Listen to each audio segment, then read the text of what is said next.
Peace. Today I'm gonna do a video here. This video is gonna address. As you can see, it says trapping, hustling, slinging. This video here is for my thug niggas out there. My niggas that's hustling that make that dollar, trying to eat. Well, I get further into it. Without further ado, this is what's going on, right? In 1986, the federal government enacted mandatory minimum sentencing guidelines. These sentencing guidelines were supposed to be used as an apparatus by the government to secure major sentences against top-level drug offenders. In other words, the mandatory minimum sentencing was used so that they can secure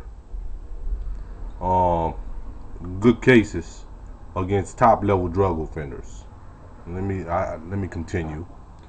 However, the feds were only able to capture low-level offenders because they are low-level offenders and could offer nothing in the way of information that can be used to reduce their sentences. In other words, snitch. These defendants end up doing most of their time.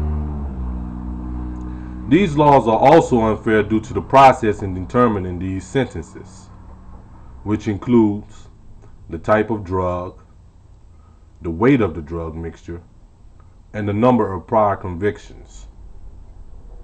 So, this also includes some of your 3-strike laws and stuff like that. But to go on, according to the U.S. Sentencing Commission, the mandatory minimum sentences are as follows. If you caught with 5 grams of crack cocaine, which is cocaine mixed with baking soda, the mandatory minimum sentence is 5 years. Yet, if you're caught with the same amount of powder cocaine, you may get 1 year or even probation. Which brings me to the problems this causes. Number 1, prison overcrowding. Like the overwhelming number of addicts that need rehabilitation and aren't necessarily criminals. Number 2, the increase of women being incarcerated.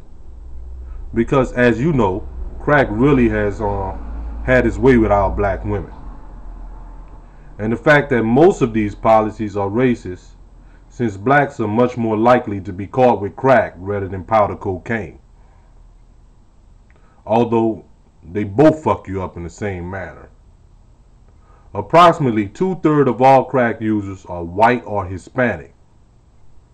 Yet of the defendants convicted of crack possession, 84.5% were black, 10.3% were white, and 5.2% were Hispanic. So if you're a black man and you're desiring to be the next Elpo, Nicky Barnes, Frank Lucas, or any other thug figure you revere, keep in mind these courts have made it almost impossible to reach these achievements. And if you do some, you beat the odds. Also keep in mind that the no snitching code has long been abandoned. I'm not going to say that the game is over, because as long as people are poor, uneducated, unemployed, or depressed, they will look for ways to medicate. But I am saying that the game has changed. That much I'm saying.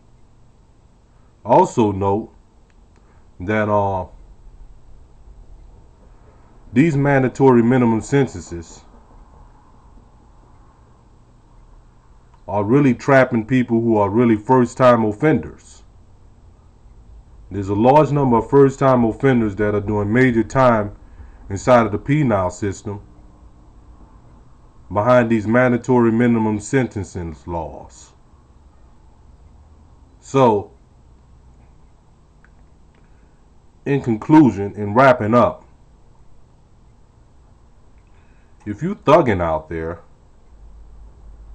you hustling, you slinging, you trapping, keep in mind that